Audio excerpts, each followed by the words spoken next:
Salut YouTube! Salut! Today I've got Dominique with me. Hello. Coming from the UK. We wanted to do a video today because there's a topic that we're quite passionate about, that we're really interested in together, which are the codes of Parisian women's beauty. What do Parisian women like to do with their hair, their nails, their skincare? So we're really going to be doing the 360 degree review, I guess. I think it'd be fair to say that we both come from cultures that are pretty different on the whole from the Parisian ideal of beauty. So we thought it'd be interesting to give our perspective on what we think of your classic Parisian beauty. So the first point we wanted to talk about is Parisian women and their hair. Oh yeah, that's a big one. I moved here just over 2 years ago now, and I immediately saw, fresh off the Eurostar, the difference between the hairstyles of particularly young women as opposed to where I came from, which was London. I would say that there's you got your two main channels of hairstyle, but they're all sort of fixated around this one idea, which is very natural, back to what God gave you, the natural colour, your natural texture, that sort of thing. And it really centres around the cut and a good quality of cut. I think you have your two options, which is super long, super natural, kind of gives the impression of being styleless, but just like subtly styled, you know. Yeah. Or you have something else which I've noticed quite a bit, which I personally really like. It's a very sharp, quite like severe, but in a good sense, either a bob or like a crop with a bit of a fringe, like quite androgynous. Yeah, there's a stereotype that French women don't care about their hair, and I would say actually the contrary. They do care a lot about their hair, but they make it look effortless. Yeah. So as Dominique said, the cut is really king. Like you have to have a beautiful cut.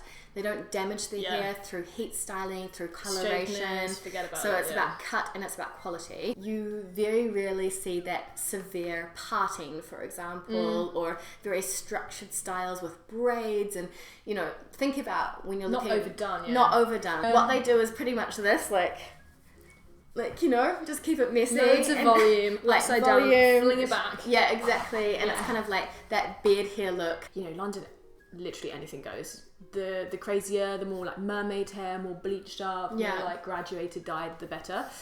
Certainly won't raise any eyebrows. Here, something as simple as going blonder or something pretty pedestrian will really be considered quite envelope pushing, quite shocking. So should we move on to the skincare? There's a lot of talk about the fact that French women don't wear much makeup, and I think it's because they put all of that effort that we would put into priming and foundation and everything into the actual skincare routine, which makes sense. Like it's a marathon, not a sprint in France. So you're really working on. I think that emphasis is definitely on the base. Similarly to the hair, it's all about the quality of the materials that you're working with. So they will invest their money, time, energy into skincare routine, something that they maintain for quite a lot of years. You know, I think that's something that is adopted when you're going through your teenage years. You'll play around with products, you'll discover them from your mum. Often I think favourite much loved brands are handed down through generations, and I think that the Parisian woman is often very loyal to these brands. That's not to say she can't change, but I think they'll have a top 4, top 5 products that will live with them for 10, maybe 15 years, and they will change only if the results from a new product are really proven. Culturally, on a scale from not doing much to, you know, Japanese or Korean women, for example, obviously the French women aren't that extreme with their skincare, but it's just a few quality products that work, but still they keep it simple. And on that note, actually coming into the makeup, so one of my favourite facts about France is that versus the UK is that in the UK, the number one makeup product that gets sold is foundation, and then the number one selling makeup item in France is lipstick. And there's a big difference in this. Foundation is like covering something up and like hiding those flaws, and lipstick is making something pop. I think it definitely comes back to the French philosophy that runs through whether it's hair, makeup, clothing, nails. The objective is not to hide something. Okay, I might have a bit of a spot there, but whatever, we won't draw attention to that. What we will draw attention to is this great lip colour, I love this cherry, it looks great on me, let's just do it, let's rock it, and bring that out. I don't know why we have this ritual in more Anglo-Saxon countries, but we love makeup and playing with makeup, and it's not, contrary to popular belief, it's not for boys, it's like a really it's definitely a girl-centric thing. It's a girl-centric thing. Like, we'd get more dressed up for our girls than we would for any date with a guy. 100%. Primer, foundation, eyebrows, eyeshadow, eyeliner, mascara, highlighter, like, you know, the whole suite. You just want the radiation to beam out of the face. Yeah, it's something that's here. It's like, keep it very neutral, like a little bit of eye makeup, do the lips or whatever you want to pop. Maybe you want your eyes to pop, but the point is that they wear a lot less makeup. And something that I've not touched since I moved to France 4 years ago is fake tan. The girls here don't fake tan. I can't say that. If I put on a little layer, I'll be like, I have to be super, super careful that it's really discreet, no streaks. Can't mention it. Someone will be like, oh, t'as bonne mine. And you just have to be like, yeah, you know, I sat in the park a bit this weekend. This kind of like takes us on to the next point, which is about fashion in general. I mean, we won't go into too much detail because I think you've heard all of the stereotypes, which are more or less true about Paris, which is black, navy or grey, classic, simple. They don't really have outrageous fashion, but it always looks good. But what we were saying about that philosophy is that sometimes it's a little bit of a shame, because when you go out and you really want to celebrate something, there's something that I miss about, putting on badass heels, a cute mini skirt, a nice top, you know, and getting dressed up, again, like, just for you. Yeah, and you said, you know, it's a shame you can't do it for celebrating, but I think even we have nothing to celebrate. It's just a Saturday night. I've had a big week at work. Let's cut loose and have a fun time. I think it's a shame to always feel like, we'll just play it down, we'll just play it super casual. Like, that's cool in certain situations, and obviously it's nice to not feel the pressure to be like super dolled up all the time. There's something that's a little bit of a shame when you go out to a nice club and stuff and you just see people in jeans and t-shirts. And Stan like, Smiths. And you're like, really? Like, whenever I've made an effort, I feel overdressed. And people will also comment on it. This exact thing happened to me. You know, I was invited to a girlfriend's birthday party. It was sort of a birthday weekend. It was she had a little country house in the north of Paris. And I thought, you know, it was her 30th, something like that. I had a big week at work. It was Saturday night. And I thought, do I go for the trainers, baggy jeans, slobby jumper look? And I thought, no, you know, like, this is a big night. I'm going to have a laugh, have a drink with friends. I'm going to wear a dress. It's a birthday, right? So I turned up. I had some heels on as well. They were very, by English standards, they were very conservative heels. They were not like falling over, breaking ankles. They were reasonable. I turned up. Everyone looked at me, and the birthday girl went, "Why are you wearing that?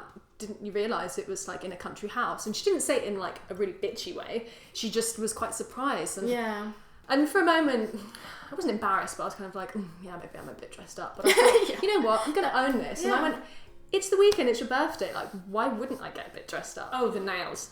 Yeah, the nails are quite a big one. I mean, I think I've definitely seen a difference in sort of nail styles compared to Anglophone cultures, because in France, as with a lot of their style and attitude to beauty, their margin of what's acceptable, that's what people do, is vastly reduced.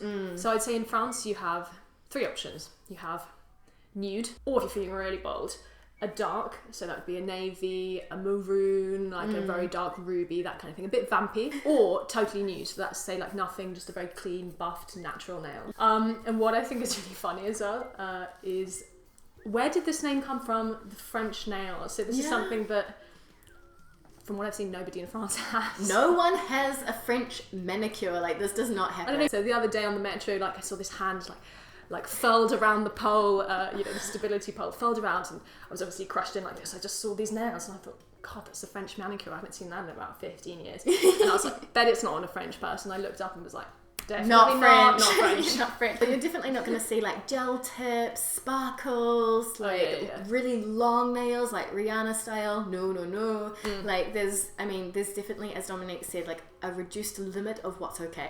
And I don't think we can tackle the topics of Parisian fashion without mentioning the skinny vibe. Okay, so you guys know I did a video on why French people don't get fat, and I mentioned the je fais juste attention, this approach to like eating everything but smaller portions, and that French women are quite often thinking about, you know, keeping things small and maintaining their weight.